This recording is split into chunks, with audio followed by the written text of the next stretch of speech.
Good morning. It is Monday, March 23, 2026. You are watching a Vector News 24 Special Market Open Report. I'm your host, and today we are documenting what is arguably the most precarious opening for Asian financial markets in the post-pandemic era. As the sun rises over Tokyo, Hong Kong, and Singapore, the global investment community is not just watching the tickers, they are watching satellite feeds and naval tracking data. We are entering the final full trading week of March under a cloud of extreme geopolitical uncertainty that has shifted from simmering to boiling over the last 48 hours. Following a brutal Friday sell-off in New York that saw the Dow Jones Industrial Average plunge over 760 points, the macro wrecking ball has gathered terrifying momentum.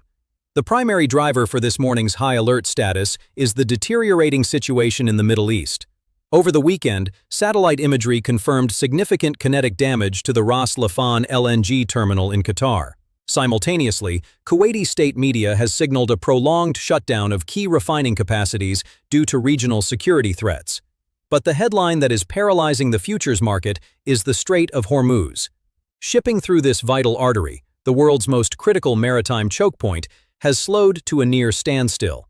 For our viewers in Asia, this is the nightmare scenario. Roughly 20% of the world's oil and nearly a third of global LNG passes through this narrow waterway. Brent Crude surged over 6% over the weekend, gapping up to $116 per barrel in early electronic trading. We are no longer talking about a simple price spike. We are witnessing a structural supply shock. While IEA member countries, including Japan and the United States, have agreed to a massive release of 400 million barrels from their strategic petroleum reserves, the market is skeptical. Reserves are a bridge, not a solution, and if the blockade or the security risk in the Gulf persists for more than a few weeks, the math simply doesn't work. For Japan and South Korea, which rely on the Persian Gulf for over 70% of their crude, this is an existential economic threat. We expect energy-intensive sectors, from heavy manufacturing and petrochemicals to global shipping and airlines, to see massive sell orders the moment the opening bell rings. Today, we aren't just watching prices, we are watching the structural integrity of the Asian energy supply chain. If $116 Brent becomes the new floor, the inflationary ghost that we thought was buried in 2025 is back with a vengeance. The Fed's hawkish turn and the yen's brinkmanship. While the energy crisis is the immediate spark, the Federal Reserve provided the structural fuel for this fire. Last Wednesday, March 18th, the FOMC held rates steady at 3.5% to 3.75%. On the surface, it looked like a pause, but the dot plot and Jerome Powell's press conference told a much more aggressive story.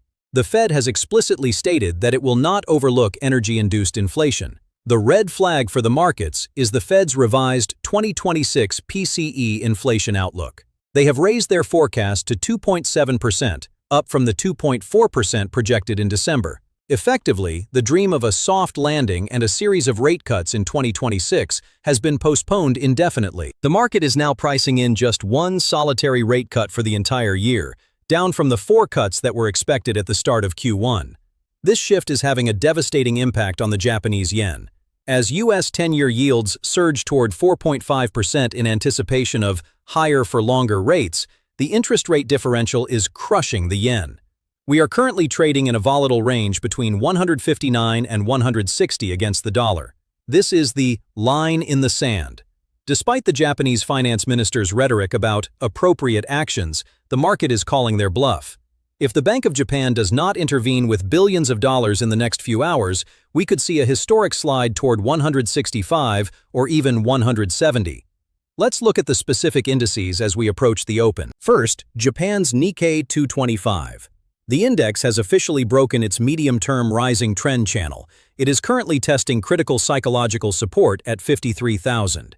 From a technical standpoint, a close below 53,000 today would trigger a sell signal for many algorithmic funds, potentially leading to a move toward 50,000 within the week. The weak yen trade, which historically helped Toyota, Honda, and Tokyo Electron, is no longer a net positive. When oil is at $116, the cost of raw energy imports is a bigger drag on corporate earnings than the export gains are a benefit. Second, the China-Hong Kong complex. All eyes are on the People's Bank of China. They are currently trapped in a trilemma.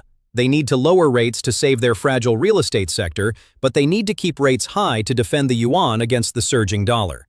We are also tracking the golden yuan narrative, Beijing's push to settle oil contracts in yuan. While this offers a long-term alternative to the petrodollar, the short-term reality for the Hang Seng is one of massive capital flight. Investors are fleeing emerging market risk and heading for the safety of U.S. treasuries, despite the U.S. national debt reaching $39 trillion. As a trader or investor in this environment, the question is, where do you hide when the macro wrecking ball hits? We are currently facing what analysts at Vector News 24 call the toxic Trinity: surging energy prices, a strengthening dollar, and rising bond yields. Historically, when these three factors move up simultaneously, Asian markets face extreme liquidity pressure. The bear case: you must remain underweight in transport, tourism, and consumer discretionary. High gasoline and electricity prices act as a stealth tax on the global consumer. If oil stays near $110–120 for the remainder of the year, regional growth in Asia could be reduced by at least 0.2 percentage points, while inflation jumps another 0.7. For companies like fast retailing or Alibaba, this means household spending power is being diverted from shopping to utility bills. Retail margins will be squeezed throughout the second quarter.